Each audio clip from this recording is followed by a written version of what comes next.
दंडवत प्रणाम.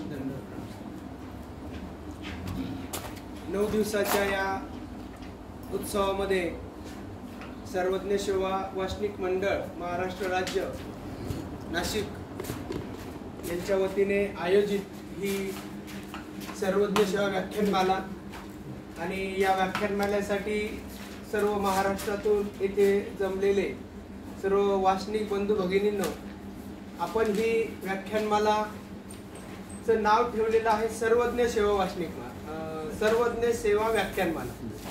या व्याख्यानमालेचं वैश्विक अध्यक्षपद आपण परब्रह्म परमेश्वर सर्वज्ञ श्री चक्रधर स्वामी यांना दिलेलं आहे.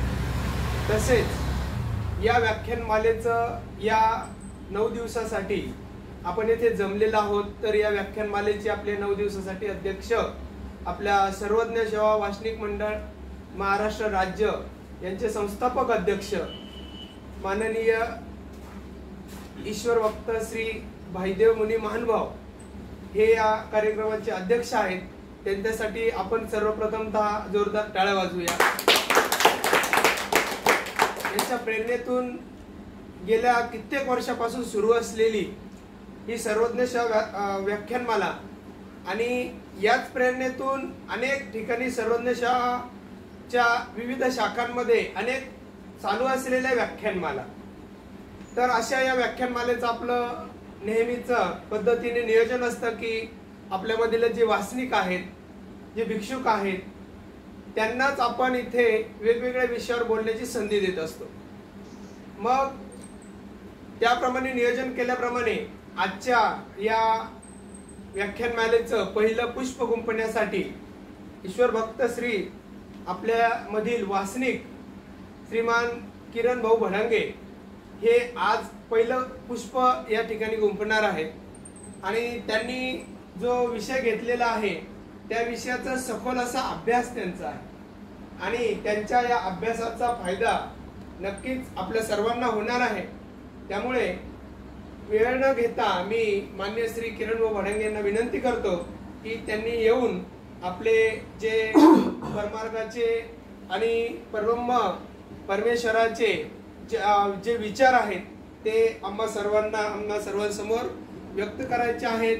आणि हा सत्संग आपण लाईव्ह सुद्धा फेसबुकवर सध्या महाराष्ट्रामध्ये जे अनेक व्यक्ती आहेत ते सुद्धा ऐकू शकतात, सत्संगानंतर सुद्धा ऐकू शकतात.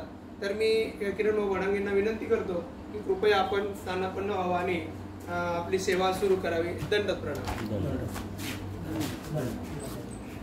आज सकाळी परत आपले 2 सद्भक्त इथं हजर झाले. मुंबईवरून माननीय पाटील साहेब आणि नगरवरून माननीय परमार्ग सेवक सैंदानी साहेब यांचे टाळ्या वाजून सर्वांनी स्वागत करा. संध्याकाळी परत काही भगिनी येणार आहे, काही उद्या लोक येणार आहे. सांगितल्याप्रमाणे येत आहे लोक आणि तशी माहिती संध्याकाळी परत आता जे नियम आहेत, नवीन मंडळी आली का त्यांना सांगावं लागेल, तर त्या पद्धतीने आपण पुढं करू. तर तुम्हाला सांगितलंच की सकाळी आपलं सत्र असतं, दुपारी वासनिकांचं सत्र असतं. ते दररोज 3 ते 4 हे वेगवेगळे वासनिक आपल्या पुढे येऊन आपले विचार मांडतील. त्यातून तुम्हाला प्रेरणा भेटू शकते आणि तुम्हीही तुमचे विचार मांडण्यासाठी तयारी करू शकतात. शेवटी तुम्हाला वेळ दिल्या जायची. तर आता किरण दादा आपल्या समोर येत आहे. हे सेट केलं का बरोबर? हो हां बरोबर आहे ना? हां ठीक. तर सर्वज्ञ श्री चक्रधर स्वामी की जय. सर्वांना दंडवत प्रणाम. सर्वज्ञ सेवा वासनिक मंडळाच्या वतीने नवरात्रीनिमित्त या ठिकाणी नामस्मरण विधी व सर्वज्ञ सेवा व्याख्यानमाला आयोजित करण्यात आली. या सर्व कार्यक्रमाचे अध्यक्ष परब्रह्म परमेश्वर सर्वज्ञ श्री चक्रधर स्वामी यांना प्रथम मी वंदन करतो. त्यानंतरून ज्यांच्या अध्यक्षतेखाली हा कार्यक्रम होत आहेत असे श्री भाईदेव मुनी बाबा, त्यानंतर या आश्रमामध्ये सर्व व्यवस्थापन पाहणारे रमणमुनी दादा, त्यानंतर त्यांचे सर्व सहकारी तपस्विनी आई आणि त्यानंतर इथे उपस्थित बाबाजी, सर्व नामधारक उपदेशी वासनिक बंधू भगिनी. आज नवरात्रीनिमित्त आपण या ठिकाणी व्याख्यानमालेचं आयोजन केलेलं आहे आणि हे आता व्याख्यानमालेचं प्रथम सत्र मी आज घेत आहे. यामध्ये माझा जो विषय आहे ईश्वराला शरण गेल्याचे फायदे. तर तत्पूर्वी मला तुमच्यासोबत थोडा संवाद साधायचा आहे. मी माझ्या विषयाविषयी तर संवाद साधणारच आहे, पण वासनिकांना हे असं व्याख्यान देण्याची ही जी काही हिंमत वासनिकांमध्ये आली बोलण्याची, ही हिंमत कशा पद्धतीने आली याच्याविषयी मी थोडं तुम्हाला सांगतो. ह्या मंडळाची, सर्वज्ञ सेवा वासनिक मंडळाची बाबांनी वासनिक अवस्थेत असताना स्थापना केली आणि ते जिथं जायचे, सत्संगामध्ये जायचे, कार्यक्रमांमध्ये जायचे, तेव्हा त्यांच्या लक्षात यायचं की नामधारक उपदेशी वासनिकांना जशा पद्धतीने अभ्यास झाला पाहिजे तो अभ्यास त्यांना मिळत नाही. आणि बाबांनी स्वतः बराच वेळ दिला, बरेच साधू संतांच्या कार्यक्रमामध्ये गेले, बरेच ठिकाणी पोथीला गेले, पण ज्या सोप्या भाषेत धर्म आपल्यापर्यंत आला पाहिजे त्या सोप्या भाषेत आपल्यापर्यंत धर्म येत नव्हता. आणि नामधारक वासनिकांना कळेल अशा सोप्या भाषेत कोणी धर्मही सांगत नाही. कारण आज तुम्ही बघतात की वेगवेगळ्या ठिकाणी पोथ्या होत्या, त्या पोथ्यांमध्ये जे काही ज्ञान दिलं जातं ते सर्वसामान्य जे काही उपदेशी नामधारक वासनिक असतात त्यांना त्यातलं जास्तपैकी जे कळायला पाहिजे ते जास्त शास्त्र कळत नाही. थोडंफार काही ऐकलेली लीळा असेल तेवढं त्याला लक्षात येतं त्या नामधारक वासनिकांच्या. पण जे काही साधू संत असतात आता त्यांचं सर्व ऐकलेलं असतं, त्यांनी मार्गामध्ये राहून त्यांचा सगळा अभ्यास झालेला असतो, त्यामुळे टीका पक्ष त्याचं स्पष्टीकरण आणि ते त्याच पद्धतीने तिथं तो कार्यक्रम होतो आणि ते त्यांच्या लवकर लक्षात येत असतं. पण सर्वसामान्यांना सोप्या भाषेत तत्त्वज्ञान आपल्याला सांगता यावं यासाठी पूज्य आजचे जे भाईदेव मुनी बाबा आहे त्यांनी 15 वर्षापूर्वी नाशिकमध्ये स्वतः सत्संग घ्यायला सुरुवात केली आणि स्वतः त्यांनी अभ्यास केला सोप्या भाषेत. आणि महत्त्वाचा अभ्यास हा प्रत्येक नामधारक उपदेशी वासनिकांपर्यंत गेला पाहिजे. त्यांनी जे सत्संग सुरू केले त्या सत्संगाची तुम्ही बघा, आता सर्व व्हिडिओ यूट्यूबवरती उपलब्ध आहे. प्रथम त्यांनी आपल्या साहित्यांची सर्व माहिती दिली की कोणत्या महानुभाव पंथामध्ये कोणते कोणते साहित्य आहे. त्यानंतर पुढे त्यांनी जीव हा विषय घेतला आणि जीवावरती त्यांचे 20 ते 25 सत्संग झाले. का मग जीवाचा प्रवास जिथून सुरू झाला तर शेवटपर्यंत प्राप्तीपर्यंतचा प्रवास कसा असतो, त्याच्या ठिकाणी काय गुण आहे, काय दोष आहे, हे सर्व त्यांनी अत्यंत सोप्या भाषेत आपल्यापर्यंत पोहोचवलं. आणि मी तर याच्यात सगळ्यात जास्त स्वतःला भाग्यवान समजतो. जे काय आज तुम्ही यूट्यूबवरती लाईव्ह व्हिडिओ बाबांचे ऐकताय हे प्रत्यक्ष बाबांचे सत्संग आम्हाला स्वतःला अनुभवायला भेटले. कारण आमचं मंडळ 15 वर्षापासून बाबा जेव्हा सत्संग घ्यायचे त्या सत्संगात आम्ही प्रत्यक्ष बसलेलो असायचो आणि ते सत्संग आम्ही ऐकले. बाबांनी त्यानंतर जीवानंतर देवता हा विषय घेतला अत्यंत सोप्या भाषेत आणि प्रत्येक नामधारक उपदेशी वासनिकाला समजेल अशा भाषेत त्यांनी ते आमच्यापर्यंत मांडलं. आणि अशा पद्धतीने त्यांनी हे सत्संग घेऊन हे ज्ञान नामधारक उपदेशी वासनिकांपर्यंत पोहोचवलं. आणि नुसतं त्यांना ज्ञान दिलंच नाही तर ते ज्ञान तुम्ही घ्या, तुमच्या स्वतःच्या उपयोगात आणा, पण स्वतःच्या उपयोगात आणत असताना ते ज्ञान इतरांच्या उपयोगात आणा. कारण जर तुम्ही अभ्यास भरपूर केला आणि जे काही तुम्हाला समजले ते जर तुम्ही दुसऱ्याला सांगितलं नाही तर त्याचा फायदा तुम्हाला होत नाही. जसं दूध असतं, दूध जर ते हलवलं नाही तर ते नासून जात असतं, तसं तत्वज्ञान आपण इतरांशी चर्चा केली नाही, शास्त्र चर्चा केली नाही, त्याची मिसळण घुसळण केली नाही तर ते आपल्यापर्यंत त्याच्यातून काही प्रत्येक वेळी जे नवीन भेटायला पाहिजे ते नवीन आपल्याला भेटत नाही. तर बाबांनी तेही प्रयत्न केला की नामधारक उपदेशी वासनिक यांनी नुसतं अभ्यासच करावा, समजूनच घ्यावा असं नाही, तर अभ्यास झाल्यानंतर त्यांना इतरांनाही 4 शब्दाचं मार्गदर्शन करता आलं पाहिजे. साधे त्यांनी सांगितलं की तुम्ही खूप अभ्यासाचे खूप मोठे प्रश्न तुम्हाला नाहीये, पण तुमच्या संपर्कात एखादा अन्य भक्ती करणारा व्यक्ती आला तर त्याच्यासोबत तुम्ही कशा पद्धतीने संवाद साधला पाहिजे. एखादा उपदेशी आला त्या उपदेशाशी तुम्ही कशा प्रकारे संवाद साधला पाहिजे. किंवा एखादा भिक्षुक तुमच्या संपर्कात आला तर त्याच्याशी सुद्धा नामधारक उपदेशी वासनिकांनी कसा संवाद साधला पाहिजे याचे कौशल्य त्यांनी प्रत्येक नामधारक उपदेशी वासनिकांना शिकवले. काही साधू संतांच्याही बाबतीत त्यांच्याकडे आले, त्यांच्याशी त्यांनी संवाद साधला आणि हे नुसतं शिकून त्यांना स्टेज पण उपलब्ध करून दिलं. आज या ठिकाणी मी जे बोलतोय हे सगळं बाबाजींच्याच निमित्ताने हे होतंय.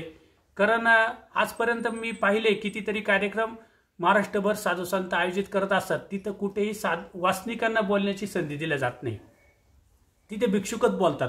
कार्यक्रमाचा सर्व खर्च नामधारक उपदेशी वासनिक करता, पण कार्यक्रमाचं जे पूर्ण सूत्रसंचलन आणि कोणी बोलावं कोणी नाही बोलावं हे सगळं ठरवणारे साधू संत असतात.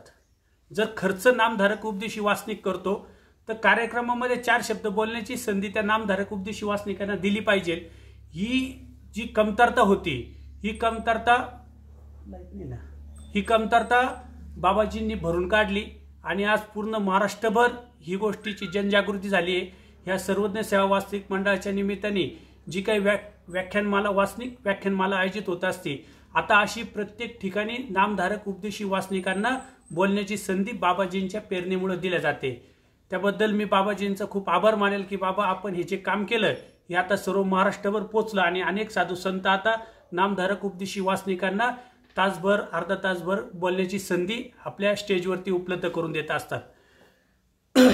आता हे सगळं करत असताना आपल्याला अनेक अडीअडचणी येत असतात. त्या अडीअडचणीतूनही बाहेर पडण्याचं काम आपलं हे मंडळ सतत करत असतं, सतत कार्यरत असतं.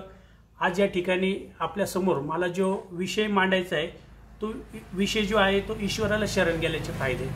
तुम्ही सर्व विचार कराल की भाऊ तुम्ही घरी राहतात, संसारात राहतात, प्रपंच करतात, सगळे संसारातले अष्टभोग भोगतात, तुम्ही तर अजून शरण गेले नाही आहे आणि तुम्ही आम्हाला काय फायदे सांगणार आहे किंवा शरण गेल्याचे काय तोटे, तुम्ही नाही शरण गेलं तर काय आपली नुकसान होणार आहे हे तुम्ही आम्हाला काय सांगणार आहे. पण मी माझ्या दृष्टीने बघत असतो, माझ्या दृष्टीने विचार करत असतो. मी माझ्या दृष्टीने असं बघतो की एखाद्या व्यक्तीने उपदेश घेतला, नामधारक झाला, तो त्या मिनिटाला शरण गेलेला आहे. आता फक्त तुम्हाला त्याची जसं पाणी किती तापलंय त्याची जर तापमान चेक करायचं असेल तर ती तापमापी असते आणि त्याच्यावरती ते आपल्याला समजत असतं की याचं किती तापमान झालेलं आहे. तसं तो शरण गेला आहे पण तो बेसिक 10% शरण गेलेला असेल आणि तिथून त्याची खरी शरण जाण्याला सुरुवात होत असते. मग तो नामधारक असतो, पुढे तो उपदेशी होतो, मग त्याची जी शरण जाण्याची जी टक्केवारी ती थोडी अधिक वाढते. पुढे तो वासनिक होतो, वासनिक झाला की त्याची शरण जाण्याची टक्केवारी अधिक वाढते आणि शेवटी तो साधू होतो. साधू झाल्यानंतर की लगेच तो 100% शरण गेला असं होत नाही. तिथं सुद्धा तो हळूहळू तो वाढत राहतो, आपली आचार प्रणाली विचार प्रणाली वाढवत राहतो आणि तो पुढे पुढे जाऊन त्या धर्मावरती दृढ होऊन ईश्वराला पूर्ण शरण जात असतो. जर आपण ईश्वराला शरण गेलो नाही तर आपल्याला जे काही दृष्टपर असतील, जे काही अदृष्टपर असतील ते फायदे आपल्याला होणार नाही. म्हणून आज मी एक वासनिक जरी असलो तरी मी तुम्हाला शरण गेल्याचे फायदे तोटे सांगू शकतो. कारण मी आजपर्यंत 15 वर्ष जो काही धर्माचा अभ्यास केला आहे, धर्म प्रत्यक्ष अनुभवलेला आहे, त्या अनुभवाचंच मी तुम्हाला सांगणार आहे. मी काही फार मोठा विद्वान, काही मोठा व्याख्याता आहे असं नाही. मला जे अभ्यासातून कळलेले फायदे तेच मी तुमच्या समोर मांडण्याचे प्रयत्न करणार आहे.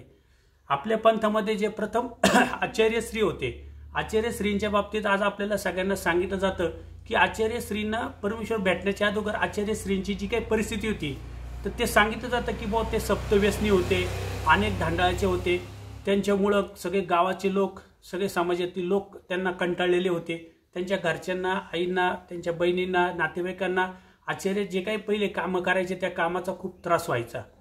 विचार करा, जे आचार्यश्री ज्यांच्यापासून आपण ज्यांच्याविषयी एवढं ऐकलेले ते आचार्यश्री कदाचित परमेश्वराला शरण आले नसते किंवा त्यांना परमेश्वर भेटले नसते, ते शरण गेले नसते तर त्यांची काय पुढे परिस्थिती झाली असती.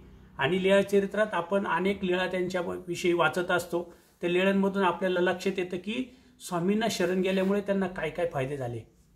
एक लीळा तुम्हाला सांगेल की आचार्यश्री स्वामींच्या सन्निधानात राहत असताना एक वेळेस स्वामींचा संध्याकाळचा पूजा अवसर झाला होता आणि पूजा अवसर झाल्यानंतरून वेळी झाल्यानंतर देवाची शेतपावली झाली आणि देवाची निद्रा घेण्याची वेळ झाली आणि स्वामींना आसन झालं. स्वामी ते निद्रिस्त झाले. सगळे भक्तजन आपल्या आपल्या आसनावरती जाऊन त्यांनी झोपण्याची त्यांची सुरुवातच झाली होती आणि अचानक बाहेर काहीतरी मोठा आवाज झाला.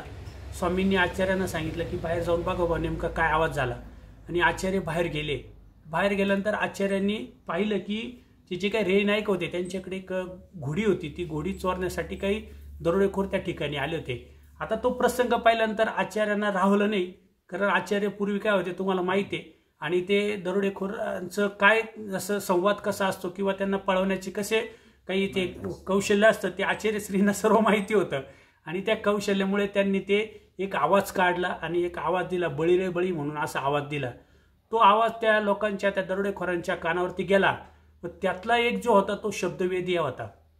शब्दवेदी असल्यामुळे ज्या दिशेने शब्द निघाला बरोबर त्या दिशेकडे बाण सोडून त्या समोरच्याचा ते बाण त्या व्यक्तीचा बरोबर मृत्यू होऊ शकतो अशा पद्धतीने तो बाण सोडला जायचा. इतका तो परफेक्ट त्याचा निशाणा होता. आणि आचार्यश्रींकडे जो बाण सोडला तो बाण 100% आचार्यश्रींना लागणार होता. पण स्वामी श्री चक्रधर महाराजांना आचार्यश्री अनन्य भावे शरण आलेले होते आणि जो भक्त देवाला शरण जातो त्या भक्ताचं मरण परमेश्वर चुकवत असतात. कारण स्वामींनीच सांगितलंय, अंगा येत शरण आल्या काही मरण असे. जो जीव आम्हाला शरण येणार आहे त्याला आम्ही मरून देणार नाही, हे स्वामींचं अभिवचन आहे त्या भक्तासाठी. आणि आचार्य श्री स्वामींना शरण गेलेले होते, म्हणून तो बाण त्यांना न लागता त्यांच्या कानाजवळून चाटून निघून गेला. मला सांगायचं काय की आचार्य श्री परमेश्वराला शरण गेल्यामुळे त्यांचा मृत्यू चुकला. आता आपण असे कितीतरी भक्त बघणार आहे की जे परमेश्वराला शरण गेल्यामुळे त्यांचा मृत्यू झालेला न असताना सुद्धा त्यांना परत जिवंत सुद्धा स्वामींनी केलं. एक माळेकराची आपल्या लीळाचरित्रामध्ये लीळा येत असते की जो माळी होता त्याला सर्पदंश झाला होता आणि सर्पदंश होऊन त्याचा मृत्यू झाला होता. मृत्यू झाल्यानंतर लोकांनी पाहिलं की आता हा मेला आहे, आता याचं काय करायचं. पण काही लोकांनी ऐकलेलं होतं की खडकीला असे स्वामी श्री चक्रधर महाराज आहे आणि त्यांच्या ठिकाणी असं सामर्थ्य ती मेलेला सुद्धा जिवंत करू शकतात. तर त्यांनी सहजच विचार केला, असं बी आता नेऊन आपण याचं प्रेत जाळूनच टाकणार आहे. तर एक शेवटचा प्रयत्न म्हणून, जसं आपल्या घरामध्ये कोणी आजारी पडलं, डॉक्टरनी किती सांगितलं की याचा आजार बरा होणार नाही, घरी घेऊन जा, तरीही आपण थांबत नाही. आपण म्हणतो नाही या डॉक्टरला काही कळत नाही, अजून दुसरा डॉक्टर बघू. आणि सगळ्या डॉक्टरांनी जरी आपल्याला सांगितलं तर आपण म्हणतो अरे डॉक्टर लोकांचं काय खरं आलं, काही मांत्रिक तांत्रिक असतात त्यांच्याकडे आपण घेऊन जाऊ आणि त्यांच्याकडे आपण बघू, त्यांच्याकडे आपण हा आजार त्यांचा बरा करू. आमच्या जीवनात, आमच्या जीवन जगत असताना असे कितीतरी लोक आमच्या संपर्कात येत असतात. एक आपलेच सद्भक्त होते, ते आमच्या संपर्कात आले होते आणि त्यांना डॉक्टरांनी सांगितलं की आता तुमचे आयुष्य खूप कमी आहे आणि आमचं त्यांच्याविषयी खूप प्रेम होतं, त्यांचं हित व्हावं असं आम्हाला पण मनापासून वाटायचं, बाबांना सुद्धा वाटायचं. मग बाबांनी त्यांना सांगितलं की तुमचं शरीर आता एकदम ठणठणीत आहे, बाह्य अंगाने तुम्ही एकदम ओके दिसताय, पण आतून तुमचं शरीर इतकं खराब झालेलं आहे की तुम्ही आता एका महिन्याच्या आत जाणार आहे, डॉक्टरांनी तुम्हाला सांगितलंय. मग तुम्ही एक काम करा, आता अनन्यभावे परमेश्वराला शरण जा, परमेश्वर तुमचं मरण चुकवणार आहे शरण गेल्यानंतर. पण आता त्यांना आम्ही सर्व प्रयत्न केले आणि त्यांची सुद्धा वासना होती की बाबा ठीक आहे बाबांनी, कारण बाबांवर त्यांची श्रद्धा होती, आमच्यावर त्यांची श्रद्धा होती आणि आम्ही जे काही सांगणार आहे ते काही त्यांचं अहिताचं सांगणार नाही हे त्यांना माहिती होतं आणि म्हणून त्यांची सुद्धा तयारी झाली. पण कसं असतं माहिती आहे का, आपण जेव्हा काही करायला निघतो ना तेव्हा चांगल्या कामात अनेक विघ्न येत असतात. ती ताकद आपल्यामध्ये पाहिजे ते विघ्न थांबवण्याची. आणि बरेच त्यांचे नातेवाईकांचं जेव्हा असं येतं ना वेळ, तेव्हा अनेक म्हणजे माणूस चांगला निर्णय घ्यायला लागतो ना, तेव्हा असे जे अहिताचे लोक असतात ते उठून उभे राहत असतात आणि ते आपल्या अहिताला आड येत असतात.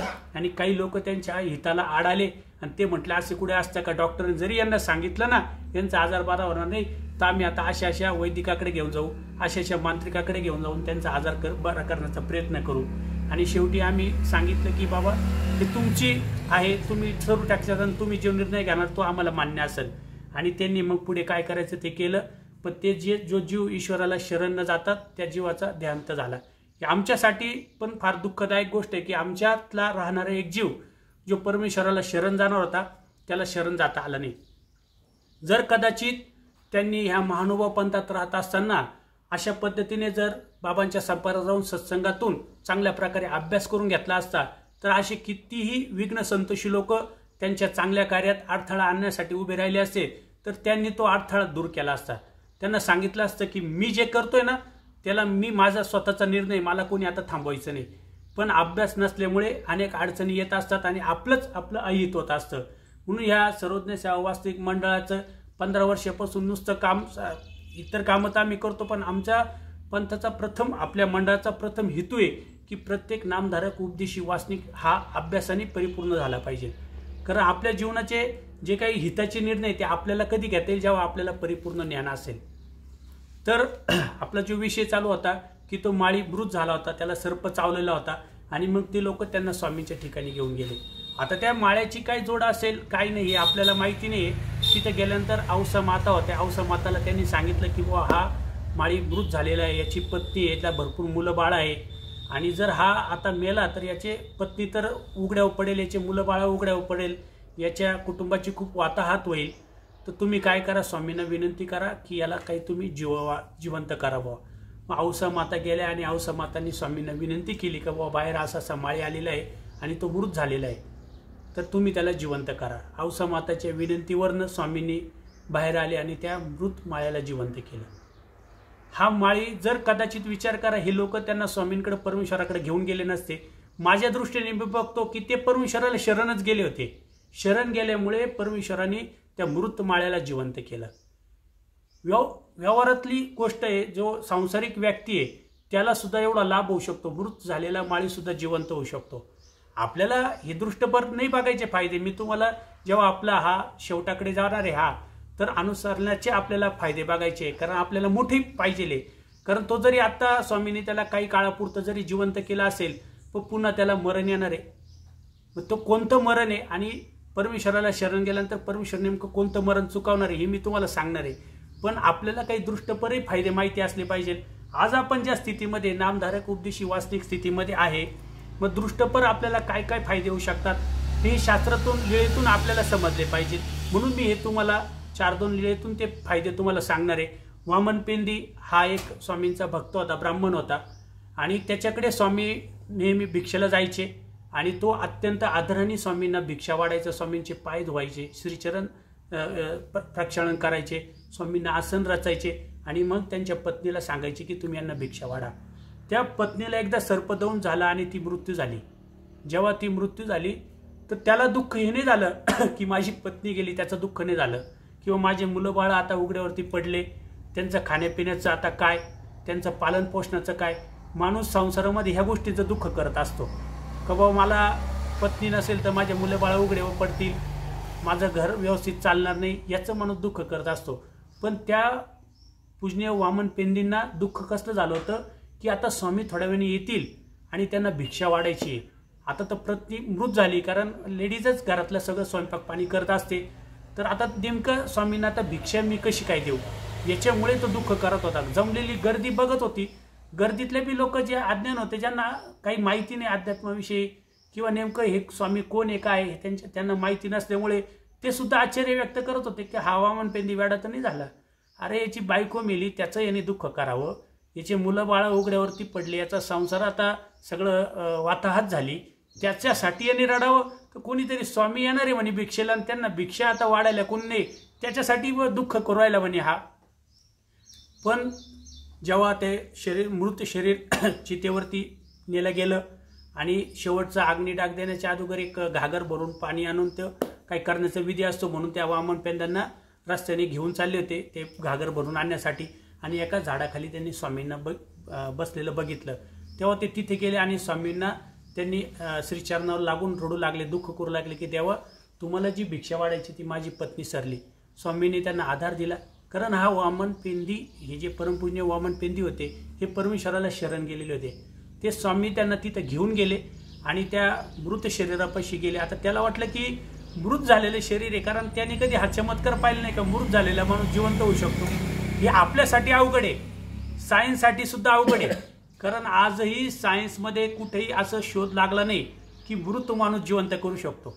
हा मुलगा जन्माला आणण्याचं आता सायन्स त्याचं तंत्रज्ञान विकसित झालंय, पण मेलेल्याला जिवंत करण्याचं तंत्रज्ञान विकसित झालं नाही आणि मला तरी वाटतं पुढे कधी होणार नाही असं मला वाटतं. सायन्स किती मोठं आहे, आपली पण शक्ती बौद्धिक क्षमता तेवढी नाहीये की सायन्स उद्या काय करू शकतं ते माहिती नाहीये. पण किती सायन्सने प्रयत्न केला तरी जे काय तत्वज्ञानातून मी अभ्यासलेले त्या तत्वज्ञानातून मला असं वाटतं की आपण तो संशोधन करू शकत नाही. तर त्या मृत शरीराजवळ गेल्यानंतर त्या मृत शरीराला पण परमेश्वरामध्ये ते सामर्थ्य असतं, परमेश्वर ते करू शकतात, कारण ही सृष्टीच परमेश्वराच्या मनोधर्माने तयार झालेली आहे. त्या सृष्टीमध्ये जेवढ्या काही 81 कोटी 1,10,10 देवता आहे ह्या परमेश्वराच्या मनोधर्माने काम करत असतात आणि तिथं बदल करण्याची ताकद फक्त ईश्वरामध्ये.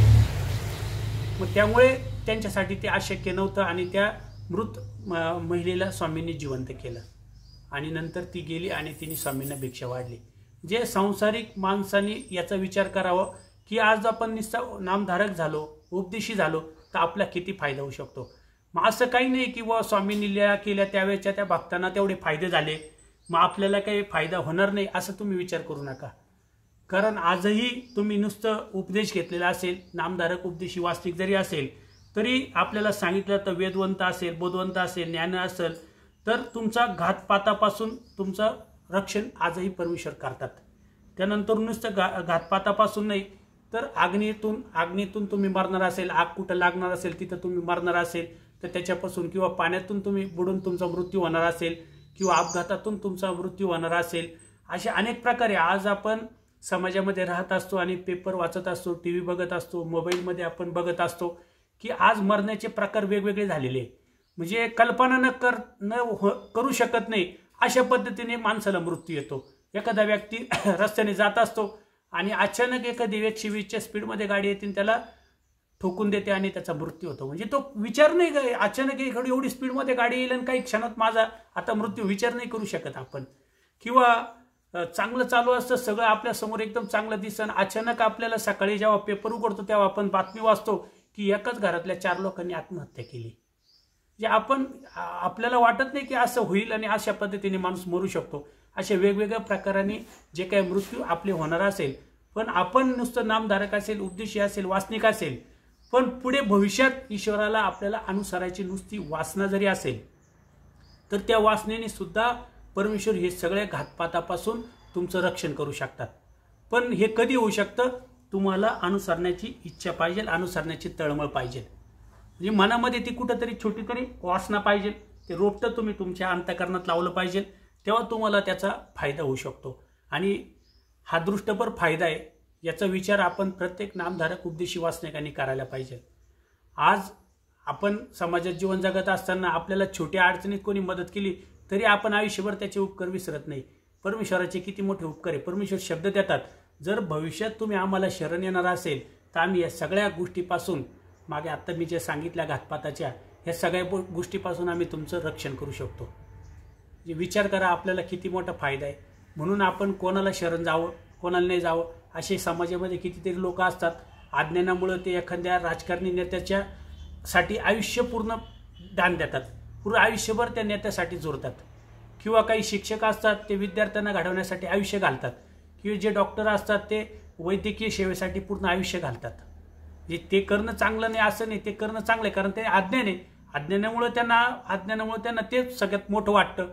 पण आपल्याला बोध झालेला आहे परमेश्वर कोण आहे हे कळायला आहे.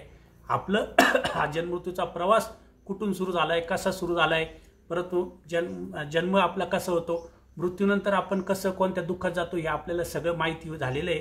हे ज्ञान झालेलं असल्यामुळे आपल्याला कोणाला शरण गेलं पाहिजे हे आपल्याला माहिती आहे. म्हणून आपण आपल्या जीवनामध्ये जर कोणाला शरण जायचं असेल तर ते परमेश्वराला शरण जा. आणि हे सूत्र स्वामींनी कोणत्या भक्ताला कोण्या वेळी सांगितले हे पण आपल्याला माहिती करून घ्यावं लागेल. एक पारधी होते, पारधी, आणि त्या पारध्यांकडे एक ससा होता. तो ससा सालबर्डीची लीळा आहे, तुम्हाला सगळ्यांना माहिती आहे. त्या सशाला त्यांनी सोडलं आणि त्या सशाची त्यांना शिकार करायची होती, म्हणून तो ससा त्यांनी सोडला आणि त्या सशाच्या पाठीमागे त्यांनी आपले शिकारी कुत्रे लावले आणि ते स्वतः सुद्धा धावत होते त्याच्या पाठीमागे. पण तो ससा परमेश्वराला त्यांनी पाहिलं, एका झाडाखाली स्वामींना बसलेलं पाहिलं आणि तो ससा गेला आणि स्वामींच्या पायाच्या खाली जाऊन तो लपला, मांडीखाली जाऊन लपला. आता सहजच कल्पना करा, जर कदाचित तिथं परमेश्वर त्यांना भेटले नसते तर सशाचं काय झालं असतं. पण त्याचं भाग्य चांगलं असेल, त्याची काही जोड असेल त्या सशाची, आणि त्यांना स्वामींचं दर्शन झालं आणि ते स्वामींना शरण गेले.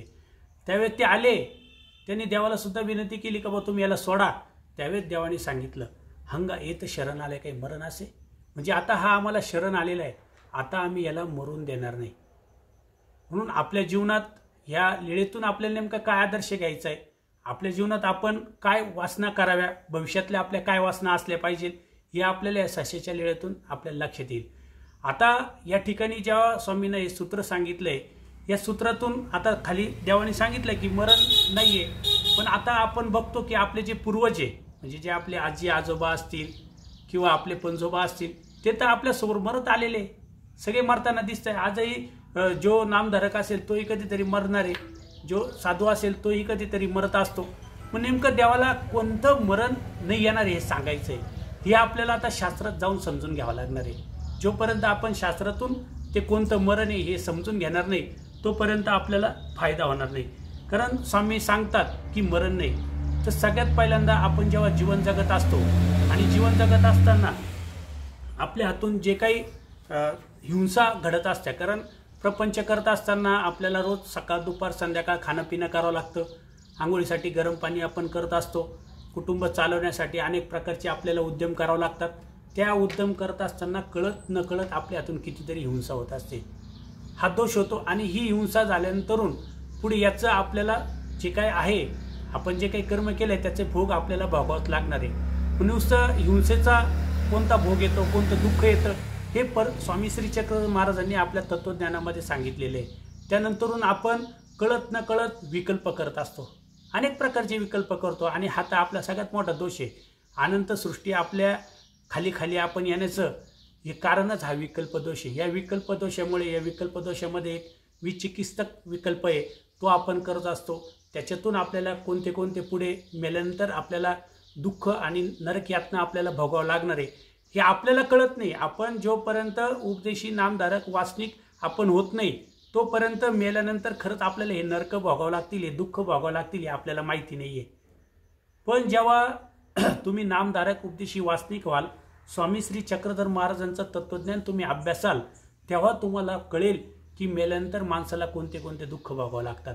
तर सगळ्यात पहिलं दुःख स्वामी श्री चक्रधर महाराजांनी सांगितले, हा जीव जेव्हा संसारामध्ये मरतो आणि मरत्या वेळी जेव्हा तो मरत असतो, या देहातून हा देह बाहेर जात असतो, तेव्हा अंतिक नावाचं दुःख त्याला भोगावं लागतं.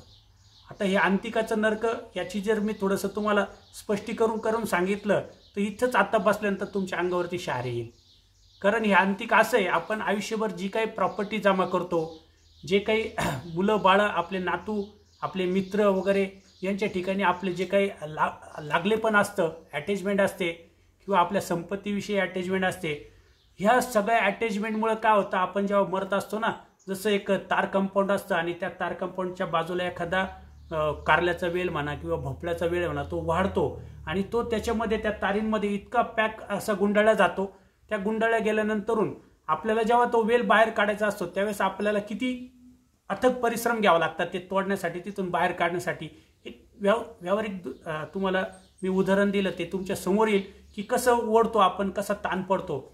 तसं हा जीव हा कशात गुरफटलेला आहे, आपल्या जड संपत्ती, ज्याने आयुष्यभर ती जड संपत्ती जमा केली, घर असेल, गाडी, बंगला, शेती, हे सगळं काय आयुष्यभर जमा केलं. हे जमा केल्यानंतर साहजिकच त्याचं मन त्याच्यामध्ये अडकलेलं राहणार की नाही. परत आपले मुलं बाळं आहे, आपले नातू आहे, आपले मित्र परिवार आहे, यांच्यामध्ये बी त्याचं मन अडकलेलं राहतं. आता सहजासहजी तो सगळं सोडून निघून जाईल का? त्यावेळेस देवता येते आणि त्याला त्या देहामधून काढून घेतलं जातं. आणि ते काढताना आता कसं दुःख तुम्हाला होतं आपल्या जीवनामध्ये. आता तुम्ही ते बसलेल्यांपैकी कोणाला विंचू चावला आहे का? विंचू चावल्यानंतरून माणसाला किती वेदना होत्या. आता मला तर कधी काही चावला नाही, पण माझ्यापेक्षा माझा एक मोठा भाऊ होता, 15-16 वर्षाचा असताना तो आम्ही सोबत कार्यक्रमाला गेलो आणि त्याला एका कार्यक्रमामध्ये तो रात्रीच्या वेळी विंचू चावला. आणि तो जेव्हा विंचू चावला त्याला ज्या काही वेदना होत्या त्या पाहिले ना, आजही मला ते आठवलं तरी माझ्या अंगाला काटा येतो. एकच विंचू चावला होता पण इतक्या वेदना होत होत्या. आणि खेडेगाव होतं, तिथे लगेच औषध उपलब्ध नव्हतं. ते औषध त्याला उपलब्ध होण्यासाठी जवळजवळ 40-45 मिनिटं गेले आणि मग ते औषध दिल्यानंतर त्याच्या वेदना कमी झाल्या. ह्या देहामध्ये आपल्या तत्त्वज्ञानामध्ये सांगितलं जातं की ह्या देहामध्ये आपल्या शरीरावरती हा जो एक खड्डा दिसतो ना, असे 3.5 कोटी रोमवळी आहे. आणि एका खड्ड्यामध्ये 100 विंचू चावल्यानंतर जेवढ्या वेदना होतात ना, तेवढ्या वेदना ह्या अंतिकामध्ये आपल्याला भोगाव्या लागतात ह्या देहामध्ये बाहेर निघताना. विचार करा, आपण जर सर्वज्ञ श्री चक्रधर स्वामींना अनन्यभावे शरण गेलो नाही तर आपल्याला हे सगळे दुःखातून आपल्याला जावं लागणार आहे. आज आपल्यासमोर पूजनीय बाबाजी बसलेले, त्यांच्याकडे काही संसारामध्ये अशी कुठली गोष्ट नव्हती का काही कमी नव्हतं. प्रत्येक सुख उपभोगू शकत होते, सगळ्या गोष्टींची उपलब्धता त्यांच्या ठिकाणी होती. पण स्वामी श्री चक्रधर महाराजांचं तत्त्वज्ञान त्यांनी अभ्यासलं आणि त्या तत्त्वज्ञान अभ्यासल्यानंतर त्यांना कळालं की मी जे काय आज करतोय त्याच्यातून मला पुढे काय काय अडचणी येऊ शकतात. आणि ते त्यांना समजलं आणि अनन्यभावे ईश्वराला शरण गेलं तर माझं मरण चुकणार आहे, म्हणून त्यांनी वेळेत योग्य वेळेत दीक्षा घेऊन टाकली. हे त्यांना कळालं. आज आपण इथे आहे आणि आपल्याला हे सगळं माहिती झालंय आणि तरी आपण जर शरण जाणार नसेल आणि आपण जे काय आहे परमेश्वराची भक्ती करणार नसेल तर आपल्याला ह्या दुःखातून जावं लागेल. ही काळ्या दगडावरची रेषा, ह्याच्यात कोणी बदल करू शकत नाही. पण जर तुम्ही सर्वज्ञ श्री चक्रधर स्वामींना अनन्यभावे शरण गेले तर 100% तुम्हाला याच्यातून स्वामी श्री चक्रधर महाराज मुक्त करणार आहे. आता हे ज्या पद्धतीने आपण ह्या वेगवेगळ्या पहिल्यांदा आपण हे जे दुःख पाहिलं, या दुःखातून आपण तर सुटणारच आहे. पण एखादा जीव जेव्हा परमेश्वराला जाणून ज्ञानयुक्त अनुसारला तर सहदेही शाब्दज्ञानी ज्ञानचरित झाले, त्याच देही अप्रोक्ष ज्ञान देतात. म्हणजे मला सांगायचं असं आहे तुम्हाला की जर एखाद्याला हे तत्वज्ञान कळालं आणि तो जर परमेश्वराला अनुसरला आणि स्वामी श्री चक्रधर महाराजांनी सांगितलेलं सगळं तत्वज्ञानाप्रमाणे तो जर जीवन जगू लागला त्या पद्धतीने, तर पूजनीय आचार्यांच्या बाबतीत सांगितलं जातं की आचार्यांना 3.5 वर्षात परमेश्वरांनी घडून मडून यज्ञ केलं आणि ते जे होते पुढे त्यांना अप्रोक्ष ज्ञान सुद्धा त्याच देही झालं. आणि ह्या देहामध्ये आपण आता इतक्यात सांगितलं की तुम्ही आपले पूर्वज मारताना दिसताय, पण परमेश्वरांनी ही सुद्धा सिस्टम आपल्यासाठी बदललेली. ज्या देहात तुम्हाला बोध झाला, त्या देहात तुम्हाला, ज्या देहात ज्ञान झालं, ज्या देहात तुम्ही आचरण केलं, त्या देहात तुम्हाला अप्रोक्ष ज्ञान सुद्धा होऊ शकतं आणि त्या देहाने परमेश्वर प्राप्तीपर्यंत सुद्धा तुम्ही जाऊ शकतात. ही परमेश्वरांनी सिस्टम फक्त परमेश्वराच्या भक्तासाठी ठेवलेली. जे आपल्याला आता मगापर्यंत वाटत होतं की बुवा आपण आता मरणार आहे, तर तुम्ही जितक्या चांगल्या प्रकारे आचरण कराल आणि तुम्ही ह्या सदैच अप्रोक्ष ज्ञान प्राप्त करून घेतलं, तर ह्या देहापर्यंत ह्या देहाने आपला उद्धार पण होऊ शकतो. म्हणजे किती मोठा फायदा आपल्याला परमेश्वराला शरण गेल्यामुळे होणार आहे हे आपल्याला याच्यावरनं लक्षात येतं. जो कोणी वेदवंत असतो, बोधवंत असतो, ज्ञानी अनुसारला, अशा जीवांना परमेश्वर घातपातापासून चुकवतात हे आपण पाहिलं. जीव परमेश्वराला अनन्यभावे शरण जातो, त्या जीवाला परमेश्वर मरतेवेळी अंतिकाचं पण दुःख होऊन देत नाही हे आपण पाहिलं. अनुसरलेल्या साधकाबद्दल परमेश्वर सांगतात, ज्याप्रमाणे एखाद्या झोपडीतून काढून महलात नेतात, त्याप्रमाणे अनुसरलेला जीव परमेश्वर सुख्या श्रीमंताच्या घरी जन्मितात, 12 वर्षानंतर पुन्हा संबंध देतात. म्हणजे जर आपण परमेश्वराला अनन्यभावे अनुसरलो, आपण तत्वज्ञान अभ्यासलेलं आहे की जर परमेश्वराला अनुसरलो, ह्या देहामध्ये आपण अनुसरलो, आपलं जरी हे देह गेलं तर परमेश्वर आपल्याला कोणत्याही म्हणजे अनुसरल्यानंतर आपल्याला अत्यंत कठीण आचरण करावं लागतं. कितीतरी गोष्टींच्या उपभोगांचा आपल्याला त्याग करावा लागतो. पहाटे उठून स्मरण असेल, तुम्हाला अटन विजन, भिक्षा, भोजन असेल, हे सगळे कष्ट आपल्याला घ्यावं लागतात. आणि तुम्ही या प्रापंचिक लोक आज जे काही उपभोग घेताय त्या कोणत्याच गोष्टीचा उपभोग घेत नाही. पण परमेश्वर इतके न्यायिक आहे की तुम्ही जेव्हा जातात तेव्हा पहिल्यांदा तुम्हाला लगेच प्राप्तीला लगेच घेऊन जात नाही, तुम्हाला प्रथम एका सुख्या श्रीमंताच्या घरी जन्मवितात. अशा श्रीमंताच्या घरी तुमचा जन्म होतो का तिथं मोठ्या पवळ्याचा पाऊस पडतो. इतकी जबरदस्त श्रीमंती असते, जे ना आईच्या गर्भात तुम्हाला दुःख, ना आईच्या गर्भातून बाहेर येताना तुम्हाला दुःख, ना तुमचं पालन पोषण होताना दुःख. तुम्ही फक्त म्हणावं आणि ती गोष्ट तुमच्या समोर लगेच हजर. इतकं मोठा फायदा जर आपण अनन्य भावे सर्वज्ञ श्री चक्रधर स्वामींना शरण गेलो तर आपल्याला होणार आहे. आणि 12 वर्षानंतर परमेश्वर त्या देहातून काढून आपल्या पुन्हा संबंधाला सुद्धा आपल्याला नेणार आहे, म्हणजे ईश्वराच्या प्राप्तीला आपल्याला घेऊन जाणार आहे. पण हे सगळं कधी होणार आहे? जेव्हा अनन्य भावे, जेव्हा आपण ईश्वराला शरण गेलेलो असेल तर होणार आहे. हे सगळे फायदे मी तुम्हाला सांगतोय, तर तुम्ही म्हणाल की आता हे फायदे आम्हाला कधी होणार? त्याच्यासाठी अनन्य भावे परमेश्वराला शरण जावं लागणार आहे.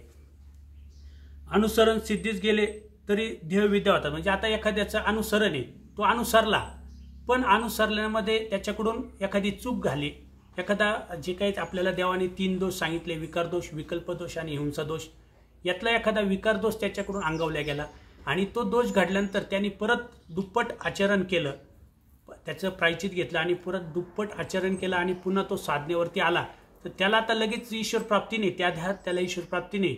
मग त्याला काय? तर त्याला परमेश्वर देहविद्या देत असतात.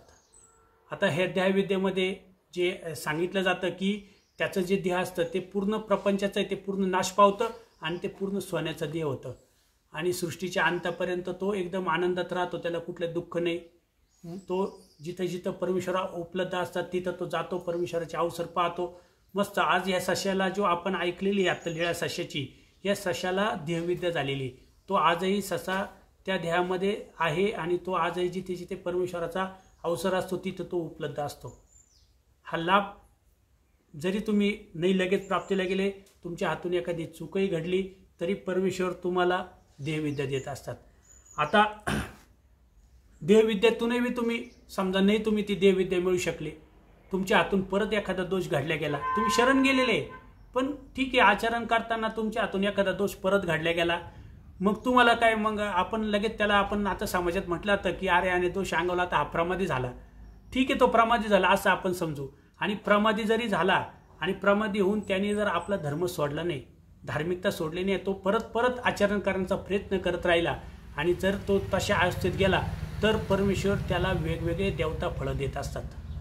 कुठल्या तरी देवता फळाला परमेश्वर त्याला ठेवत असतात. त्याला दुःखाला लगेच जाऊन देत नाही. जसं मी तुम्हाला सांगितलं अंतिके, प्रेतत्व, रवरवे असे नरक जे आहे आपले, त्या नरकांना परमेश्वर लगेच त्याला जाऊन देत नाही. त्याला हे सुखफळामध्ये देवता सुखफळं देत असतात. आणि हे देवता सुखफळं दिल्यानंतर तुम्हाला असं वाटत असेल की जे लोक देवता भक्ती करतात आणि देवता भक्ती करून आल्यानंतर त्यांना ते देवतेचे फळं भेटतात, तर ते देवता भक्ती करणाऱ्यांना देवता फळं मिळणं हे फार अवघड आहे. कारण त्या देवतेचे काही विधी नियम असतात ते फार कठीण असतात आणि ते तंतोतंत पालन होत नाही. ते लवकर कोणाला देवता फळ प्राप्ती लवकर होत नाही. पण परमेश्वराकडून ती देवता फळ प्राप्ती होती. आणि जरी तो अन्य रहाटीतला आणि त्यांनी ते देवतेचं फळ मिळवलं तरी तिथं त्या देवतेच्या फळात सुद्धा त्याला वेगवेगळ्या प्रकारचं दुःख असतं. कारण वरची देवता किंवा खालची देवता त्याला आडरिंगणे करून त्या फळातून काढत असते. जेव्हा काढते तेव्हा तिथं त्याला दुःख होत असतं. पण परमेश्वराकडून जर तुम्हाला ही देवतेची विद्या प्राप्त झालेली असेल तर परमेश्वराच्या फळीयाला कोणतीही देवता आडरिंगण करत नाही. तिथं त्याला पूर्ण सुख भोगून दिलं जातं. त्याला तिथे कुठलेही आडसर येऊन देत नाही. किती मोठा फायदा विचार करा. एवढ्या देवतेची भक्ती करायची, देवतेचे एवढे नियम पाळायचे आणि त्या देवतेच्या फळाला जायचं तरी तिथं अडचणी, तरी तिथं दुःख आहे, तरी तिथं प्रॉब्लेम आहे. पण परमेश्वराच्या भक्तीतून आपण गेलो, समजा नाही प्राप्तीपर्यंत पोचलो, नाही देवविद्येपर्यंत पोचलो, देवता फळापर्यंत जरी आपण पोचलो तरी आपल्याला तिथं दुःख होऊन देणार नाही परमेश्वर. याच्यासाठी आपल्याला अनन्यभावे परमेश्वराला शरण जावं लागणार आहे. जीव तर आता ज्या देहात ईश्वराने ज्ञान दिले तो देह ईश्वर नेतील तेव्हा जातो, येण्यार्थी मरण नाही. आता ह्या देहामध्ये परमेश्वराने आपल्याला जे ज्ञान दिले तर हा देह काही लगेच जाणार नाही. कारण जो अनुसरलेला जीव आहे त्याचं समजा त्याने पुढे अपमृत्यू जोडलेला असेल पण तो साधनेवरती आहे, तो आचरण करतोय, तर त्याला परमेश्वर आयुष्य वाढून देतात. आचार्यांची जी काय आता मी लीळा सांगितली तर आचार्यांना लीळा दानाचं आयुष्य दिलं. जे विचार करा किती फायदा आहे. अपमृत्यू जोडलेला आहे पण आचारावरती आहे, साधनेवरती आहे, तर परमेश्वर त्याची साधना पूर्णत्वाला नेण्यासाठी त्याला लीळा दानाचं आयुष्य देत असतात आणि ते आयुष्य देऊन त्याला पुढे मग प्राप्तीला नेत असतात. हे फक्त परमेश्वर करू शकतात. देवत्यांना ही सिस्टमच नाही. देवता असं करू शकत नाही. देवत्यांना कारण त्या परमेश्वराच्या मनोधर्माने काम करतात. त्यांना स्वतःचं नाही. आता आम्ही इथं जसं आश्रमात व्यवस्था आहे, बाबांनी जे नियम सांगितले, मी जरी ह्या आश्रमातलं एक सदस्य असलो तरी मी इथलं मेन जे आहे ते बाबा आहे. तर बाबांनी जेव्हा एखादा डिसिजन दिलं तर ते डिसिजन मला पण लागू असत, तुम्हाला लागू असत. तसं देवतेंचं सुद्धा आहे. परमेश्वराने जे काही ज्या मनोधर्माने जी काही सृष्टीची निर्मिती केली, ज्या पद्धतीने सृष्टी चालावी असं मनोधर्म आहे, त्या मनोधर्मात त्या देवता बदल करत नाही पण परमेश्वर करू शकतात. म्हणून आपण अनन्यभावे परमेश्वराला शरण गेलो पाहिजे. आता आपल्या असे कितीतरी भक्त आहे की जे आत्महत्या करण्यासाठी प्रवृत्त झाले होते. पूजनीय शांताबाईचा असेल, त्यांना संसारामध्ये फार दुःख आलं आणि आत्महत्या करणार होत्या. त्या स्वतः तर करणार होत्या पण आपल्या मुलाबाळांसहित आत्महत्या करणार होत्या. जे विचार करा, आत्महत्या केल्यानंतरून आपल्याला सांगितलं जातं की जो जीव आत्महत्या करतो त्याला जडत्वासारखे नरक होतात. म्हणजे 1000 वर्षापर्यंत त्याला ते दुःख भोगावं लागतं आणि कुठल्याही देवता त्याला कोणत्याही देव प्राप्त होऊन देत नाही, कोणतं देव भेटत नाही. जे निरंतर दुःख त्याला भोगावं लागत असतं. तर पूजनीय ज्या शांताबाईचा होत्या त्यांनी ठरवलं संसारात आलेल्या दुःखामुळे की आपण तिकडे जाऊ द्वारकेला आणि तिथे जाऊन आपण त्या नदीमध्ये आपण स्वतःला झोकून देऊ. पण त्या परमेश्वराला रस्त्यात जात असताना पूजनीय सारंग पंडितच्या निमित्ताने त्यांना परमेश्वर भेटले. स्वामी श्री चक्रधर महाराजांची भेट झाली आणि त्या स्वामी श्री चक्रधर महाराजांना अनन्यभावे शरण गेलाय. विचार करा, आता तुम्ही ती सर्व लीळा तुम्हाला माहिती आहे. त्या पूजनीय शांताबाईंचे जे काही कर्म जे नाचणार नव्हते असे कर्म परमेश्वराने नासून घेतले. त्यांच्या दोन्ही मुलींची व्यवस्था लावून टाकली आणि पुढे ज्या परमेश्वर अवतार श्री गोविंद प्रभू बाबा आहे यांचं शेवादास्य सहजासहजी कोणत्याही जीवाला प्राप्त होत नाही. ते शेवादास्य पूजनीय शांताबाईंना प्राप्त करून दिलं देवाने. हे फक्त परमेश्वराला शरण गेल्यामुळे होऊ शकतं. आणि दृष्टपर तर आपल्याला भरपूर फायदे बघायला भेटेल. पण जे जीव असे आहे की जे परमेश्वराचं ऐकतात आणि ऐकून सुद्धा परमेश्वराला शरण जात नाही, त्यांची काय नुकसान होते. पूजनीय दायंबा स्वामींच्या सन्निधानामध्ये होते आणि दायंबांनी इतकी जेवढी श्रद्धा दायंबांची होती ती बाकीचे जे काही सन्निधानातले भक्त तेवढी श्रद्धा कोणाची नव्हती. त्याच्या कितीतरी पट दायंबाची परमेश्वरावरती श्रद्धा होती. आणि स्वामी श्री चक्रधर महाराज ह्या दायंबांना अनेक वेळा म्हणायचे की तुम्ही येथे अनुसारा, म्हणजे तुम्ही आम्हाला शरण या. कारण परमेश्वराला जे काही हे आचार्यांना दिलं, पूजनीय माईम भट्टांना जे दिलं ते दायंबांनाही द्यावंसं वाटत होतं. पण हे पूजनीय दायंबा कधीही परमेश्वराला अनुसरण्याचा त्यांनी प्रयत्न केला नाही, वासनासुद्धा केली नाही. एकदा तर देवाजवळ ते बसलेले होते. देव म्हणता येत अनुसरा. ते म्हणता मला एक इंद्रियाचा निरोध द्यावा, त्याच्यामुळे मी अनुसरू शकत नाही. देव म्हणता अहो ते विषयाविषयी त्यांना अडचण होती. देवाने विषयाविषयी त्यांना समजून सांगितलं की विखो अनंत ताप आणि नरकाशी येतोय बाबा, कशाला त्याच्यात अडकतो, अनुसरून घे. तो म्हणतो नाही देवा माझ्याकडून होणारच नाही, माझं मनच तयार होत नाही. देव म्हणतात तू फक्त वासनेचा त्याग कर. तो म्हणतो देवा वासनेचा सुद्धा. देव म्हणतात अरे बाबा तुला तू जो काही निरोध कर म्हणजे त्रास सहन करणार आहे, त्याचे त्रासाचे जे काही तुला त्रास होणार आहे ते सुद्धा त्रास निरोध सुद्धा आम्ही तुमचा थांबू. पुढे देवाने सांगितलं पुरुष प्रयत्न दैवाचा सहाय्य, म्हणजे तुम्ही जर अनुसरण्याचे प्रयत्न करत असाल तर आम्ही तुम्हाला सहाय्य करू. पण ते काय अनुसरले नाही. पुढे त्यांची गत काय झाली माहिती आहे का? जेव्हा त्यांची मुख्य जी पहिली पत्नी होती ती सरली, त्याचं दुःख त्यांना खूप झालंच. पण पुढे त्यांनी दुसरा विवाह केला. त्या विवाह झाल्यानंतरून त्यांचे जे सासरे होते ते महादेवाचे भक्त होते आणि ते मंदिर होतं, त्या मंदिरातले ते पुजारी होते. आणि तो काही दिवसांनी 2-3 वर्षांनी त्यांचा सासरा तो वारला. तो वारल्यानंतरून त्यांची जी काही वृत्ती होती ती मंदिर सांभाळण्याची ती जबाबदारी पूजनीय दायंबांवरती आली. आणि तिथं जाऊन त्या देवतेचे ते पूजा अर्चा काय असेल तो विधी ते करू लागले. जे ईश्वराच्या सन्निधानात राहणारा जीव तो सुद्धा परमेश्वरापासून दूर जाऊ शकतो. आता देवतेला ते शरण गेले. आता तुम्हाला माहिती आहे की जे देवतेला शरण जातात किंवा परमेश्वराला अनन्य भावे अनुसरत नाही त्यांना मी तुम्हाला आत्ताच सांगितलं की अंतिक असतं, अंतिकाचं दुःख भोगावं लागतं. प्रेतत्व असतं, प्रेतत्वाचं तर मी तुम्हाला स्पष्टीकरण दिलं नाही, त्याचं बी दुःख भयंकर असतं. त्यानंतरून अंतिक प्रेतत्व रौरवासारखे नरक असतात. रौरवानंतरून जडत्व आहे, चौकडी आहे, कितीतरी 13 भेदी नरक आपल्याला मेल्यानंतर भोगावं लागतात. आणि हे का? ते संसारात केलेले सारे आपले कर्म आहे ना, त्या कर्मामुळे हे सारं भोगावं लागतं. याच्यातून सुटण्याचा मार्ग फक्त स्वामी श्री चक्रधर महाराजांच्या तत्त्वज्ञानामध्ये. मग आता आपण विचार करा की पूजनीय दायंबांसारखा आपल्यावरती वेळ येऊन द्यावी की नाही येऊन द्यावी. पूजनीय देमाईचा सुद्धा स्वामींच्या सन्निधानात होत्या. त्यांना सुद्धा स्वामींनी त्यागाचे अनेक प्रकार आहे, पण शेवटचा जो कुष्टी वासण्याचा त्याग आहे तो तरी करा असं कितीतरी वेळा देवांनी सांगितलं. पण त्यांच्याकडून तो झाला नाही. जर ते अनुसरले नाही तर त्यांची काय नुकसान होणार आहे तुम्हाला माहिती आहे. हे सगळे नरक त्यांना भोगावं लागणार आहे. अहो आपल्या परमेश्वराने हे तर जाऊ द्या, आपण उपदेश घेतला आहे किंवा आपण नामधारक वासनिक आहो हे तर ठीक आहे, आपल्याला सहाय्य होणारच आहे, 100% खरं आहे. पण एक अशी डोमेग्रामला स्वामी श्री चक्रधर महाराजांचा छिन्नस्थळीवरती आसन होते स्वामींचं. तिथे स्वामी त्या स्थानावरती आसनस्थ होते आणि मध्ये नदी पूर आलेला होता, पूर भरून वाहत होती आणि एक स्त्री रोज पिंपळाला पाणी घालण्या यायची. आता तिचा काही परमेश्वराशी काही कुठलाही अर्थार्थी संबंध नाही, ती ना नामधारक होती ना उपदेशी होती. पण ती परमेश्वराकडे वेधल्या गेली.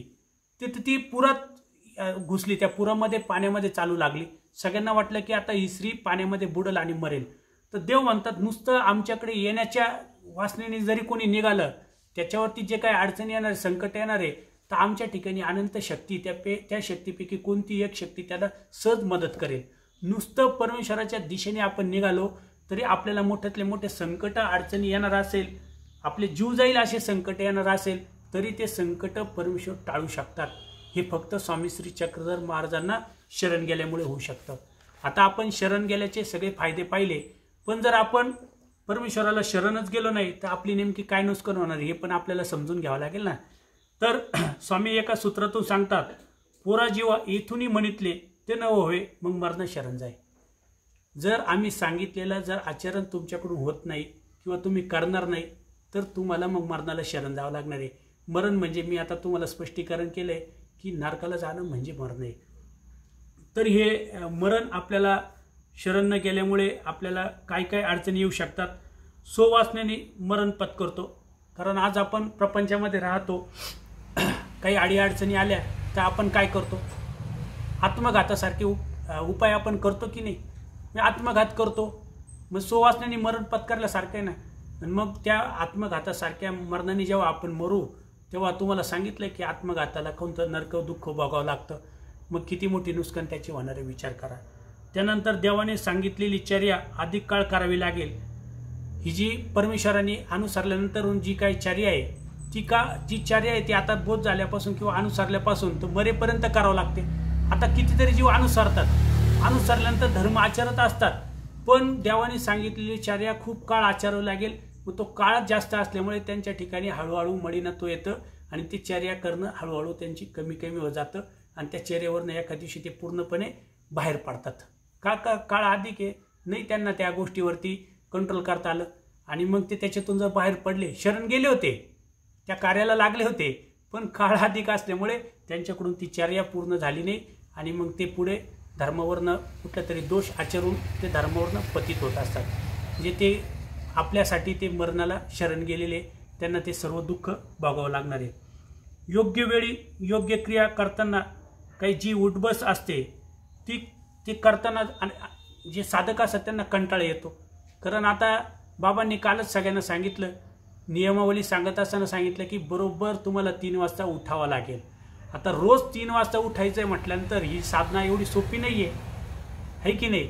पहाटे 3ला उठा, स्मरण करा, स्मरण झाल्यानंतर देवपूजा करा, देवपूजा आरती झाल्यानंतर आठण करा, मग विजन करा, मग भिक्षा करा, भोजन करा, कितीतरी साधना. आणि ही साधना ही करत असताना काहींना कंटाळा येतो, मग ते साधनेवरनं हळूहळू पतित होतात, साधना सोडून देतात आणि मग अंगावरती फक्त त्यांच्या वस्त्र राहतं. लोकांसाठी ते साधू राहतात. मग त्यांच्याकडून ना पाठ उठणं होत नाही, ना देवाने सांगितलेलं आठण होत नाही, ना भिक्षा होत नाही, ना भोजन होत नाही, ना थोडाफार तरी विधी अविधी सांभाळून जो काय आचार करावा लागतो तो सुद्धा होत नाही. आणि मग त्यांचा प्रवास कुठं जातो माहिती आहे का? मग ते जातात विकल्पजनित गोष्टीकडे. मग ते खोलतात, ज्योतिष कार्यालय खोलतात, कोणी वास्तुविशारद होतं, कोणी स्थान वंदनाच्या नावाखाली मग ट्रॅव्हलचे व्यवसाय सुरू करतं. ही आज आपण समाजामध्ये ही जी काही संख्या वाढली ती ह्या कारणांमुळे वाढली. परमेश्वराला ते शरण गेले होते, अनन्यभावी शरण गेले होते, पण ही साधना आचार करताना त्यांना काही त्रास जो आहे तो सहन झाला नाही आणि न सहन झाल्यामुळे मग त्यांनी सोपी साधना चालू केली. त्यांच्या ठिकाणचं साधुत्व निघून गेलं आणि त्यांच्या ठिकाणी ब्राह्मणत्व आलं. आणि ब्राह्मणत्व आल्यामुळे जसं ते ब्राह्मण असतात आणि ते कर्मकांड करून त्यांचं काही आपल्याकडून उत्पन्न मिळवून घेत असतात, तसं आता आपल्या धर्मामध्ये ब्राह्मणत्व आलेलं आहे आणि ते आता हे उत्पन्न मिळवण्याचं साधन त्यांनी चालू केलेलं आहे. मग कोणाचे ज्योतिष बघा, तुमच्याकडे पारायण करायला येतो, तुम्हाला मूलबाळ होत नसेल तर तुम्हाला आम्ही धागे तोडे मंत्र देतो, तंत्रमांत्रिक करतो, अशा गोष्टीला मग ते शरण जातात. निर्गुण सत्व अंगी बांधल्यामुळे आपली चर्या कमी लेखतो. आता एक असा साधक असतो की तो साधना आचरतो, इतकी साधना परफेक्ट आचरतो आणि ती साधना आचरल्यामुळे त्याच्या ठिकाणी अत्यंत निर्गुण असं सत्व तयार होतं. आणि ते सत्व आल्यामुळे त्याला काय वाटतं माहिती आहे का, अरे मी 4ला उठून स्मरण करतो, माझं स्मरण अजून वाढलं पाहिजे. त्याची क्षमता तो बघत नाही, चेक करत नाही. मग तो काय करतो, 3ला उठायला सुरुवात करतो आणि भिक्षा असेल, आठण असेल, विजन असेल, काही जे शास्त्र अभ्यास असेल तो आपल्या क्षमतेपेक्षा जास्त करतो. तर आपल्या धर्मामध्ये इतकं तत्वज्ञान बारीक दिलेलं आहे की धर्म आचरत असताना तुम्ही खूप जास्त साधना आचरू नका आणि खूप कमी साधना आचरू नका. आपली क्षमता बघून आपण आपलं धर्मचर्या जे काही साधना आहे ती आपण आचरली पाहिजे. खूप निर्गुण सत्व तुमच्या ठिकाणी आल्यामुळे तुम्ही क्षमतेपेक्षा जास्त आचार जरी केला तरी तुम्ही पतित प्रमादी होऊ शकतात. हे शास्त्रात सांगितलेलं आहे. कोणाला शंका असेल तर माझ्याकडे लिखाण आहे, मी तुम्हाला दाखवू शकतो. आणि एखादा असा साधक असतो अधिक वृत्तीचा आचार करतो, त्यामुळे पुरुष धर्मापासून जातो. म्हणजे अधिक वृत्तीचा आचार त्याच्याकडून होतो त्यामुळे जातो. यथाकाळीचा विधी आचारताना उठबस त्रासाचे मानतो म्हणून विहित आचार करत नाही, असाही पुरुष मरणाला शरण जातो. आता ज्या वेळीचा जो आचार आहे, उठबस करताना त्याला त्रास झाला तर तो ते कंटाळा मानतो आणि ती साधना करणं सोडून देतो. मग तो सुद्धा धर्मावरनं जातो. म्हणजे शरण गेलेला असेल तर ते शरणागत ते सोडून देतो आणि मग तो आपल्या पुढच्या कामाला लागतो. एक विधवा स्त्रीचा स्वामींनी या ठिकाणी न्याय दिलेला आहे की एखादी स्त्री असते, ती संसाराला तिला खूप आवड असते, ती संसार करत असते. मग ती संसार करत असताना पहिला पती मरतो. मग ती काय विचार करते, जाऊ त्या पहिला पती मेला, आपण दुसरा पती करू. मग दुसरा पती करते. मग तिच्या नशिबातच ते संसाराचं सुख लिहिलेलं नसतं. मग दुसरा पती केल्यामुळे थोड्या दिवसांनी तोही मरतो. मग तिला वाटतं आपण तिसरा पती करू. आता पहिला मेला, दुसरा मेला, तिसरा बी तो आजारी पडतो, तो बी मरणाच्या वाटेवर असतो. मग ती उबगते, ती म्हणते आपण एवढं केलं पण आपल्याला काही संसाराचं सुख लाभत नाही, मग शेवटी काय झालं होतं माहिती आहे का, ती त्या तिसऱ्या पती मरतो आणि त्या प्रेतासोबत म्हणजे तिचं जे काय त्याचं प्रेत जाळत असतात त्यावेळेस ती सती जाते, ती स्वतःला त्याच्यात झोकून देते. तसं आपलं होतं. साधना आपण कठीण मानतो आणि कठीण असल्यामुळे आपण साधना आचरत नाही आणि हळूहळू कंटाळा येतो आणि तो कंटाळा आल्यामुळं आपण त्या साधनेवरनं पतित प्रमादी होऊन जातो. अशा पद्धतीने आपण जर ही साधना आचरण करत असताना म्हणजे शरण जरी आपण गेलेलो आहे, शरण गेलेल्या असताना आपली साधना आपण परफेक्ट व्यवस्थित सांभाळली नाही तर आपलं असं शरणत्व हे टळू शकतं आणि हे सगळ्या दुःखाला आपण पुढे परत आपल्या वाट्याला हे सगळं दुःख येऊ शकतं. आपल्याला हे दुःख आपल्या वाट्याला येऊ नये असं जर वाटत असेल तर अनन्य भावे आपण सर्वज्ञ श्री चक्रधर स्वामींना शरण जा. नुसतं शरण जाणं ही प्रथम पायरी आहे. हे शरणत्व आपलं शेवटच्या मृत्यूच्या श्वासापर्यंत टिकून ठेवा. त्यासाठी आपल्याला लागणारे साधना, आता मी तुम्हाला सांगितलं साधना अवघड आहे, पण संसारातल्या आज छोट्या छोट्या गोष्टी जरी प्राप्त करायच्या असेल तर कितीतरी कष्ट घ्यावं लागतं. माझा मुलगा पोलीस होण्यासाठी 5 वर्षापासून कष्ट घेतोय. पळावं लागतं, अभ्यास करावा लागतो, वेगवेगळे क्लासेस लावा लागतात. जे संसारातले छोटे छोटे कष्ट फळं मिळवायचे असेल किंवा काही एखादी पदवी मिळवायची असेल तर कष्ट घ्यावं लागतात. तर तिथेही त्रास आहे आणि इथं तर जे आपण मिळवणार आहे ते अनंत जन्मातून मुक्त होण्यासाठी आहे, अनंत दुःखातून मुक्त होण्यासाठी आहे. मग इथे किती कष्ट घ्यावं लागेल आणि हे कष्ट इतर कष्टापेक्षा तर खूप चांगले आहे. कारण संसारात आज आम्ही संसारामध्ये कोणत्या तरी पदव्या मिळवलेल्या आहे, अभ्यास केले, कष्ट घेतले, पदव्या मिळवलेले आहे आणि त्या पदव्या मिळून आज जे काही आम्ही उपभोगतो ते कशा पद्धतीने उपभोगतो हे आम्हाला सगळं माहिती आहे. एवढं करून सुद्धा ते मिळाल्यानंतर सुद्धा समाधान नाही आहे. पण इथं जेव्हा तुम्ही याल, परमेश्वराला शरण जाल, तेव्हा तुम्हाला सर्व समाधान असेल. जगातली अशी कोणती गोष्ट तुम्हाला वाटणार नाही की आता मला मिळवायची आहे. जगातल्या कोणत्याही सुखाच्या हे बाकीचे जे काही सुख आहे ते तुम्हाला मोठे वाटणार नाही, ना देवता फळं तुम्हाला मोठे वाटणार नाही. कारण ह्या सगळ्यांमध्ये ईश्वराचं फळ हे सगळ्यात श्रेष्ठ आहे, ते तुम्हाला प्राप्त होणार आहे. आणि असं ईश्वराचं फळ जर आपल्याला प्राप्त करून घ्यायचं असेल, जर जे पूर्वजांनी आपल्या केलं, जे आचार्यश्रींनी केलं, की परमेश्वराला शरण गेले, पूज्य माईम भट्ट होते ते परमेश्वराला शरण गेले, पूज्य बाईसा असतील, जेही भक्त ईश्वराला अनन्यभावे शरण गेले आणि आजही कितीतरी साधू संत परमेश्वराला शरण गेले, परमेश्वराने सांगितल्याप्रमाणे ते आजही सर्व आचरण करताय. ही आपल्यासाठी फार मोठी म्हणजे भाग्याची गोष्ट आहे की आज ते असे साधक आपल्याला बघायला भेटतात, कुठेतरी दिसतात. तर यांच्या पावलावर पाऊल ठेवून आपणही आपल्या जीवनाचा प्रवास करावा, हेच मी आजच्या ह्या सत्रातून आपल्या सगळ्यांना सांगू इच्छितो. या वाटेवरती माझंही चालणं व्हावं, आपल्या सगळ्यांचं चालणं व्हावं अशी मी ईश्वरचरणी प्रार्थना करतो. आणि आजचे हे जे काही माझे 2 शब्द आपण सगळ्यांनी शांततेने ऐकून घेतले त्यामुळे आपल्या सगळ्यांचे आभार मानतो. बाबाजींनी या ठिकाणी मला बोलण्याची संधी दिली, त्यांचेही आभार मानतो आणि माझ्या लांबलेल्या शब्दांना विराम देतो. दंडवत प्रणाम. सर्वज्ञ श्री चक्रधर स्वामी की जय.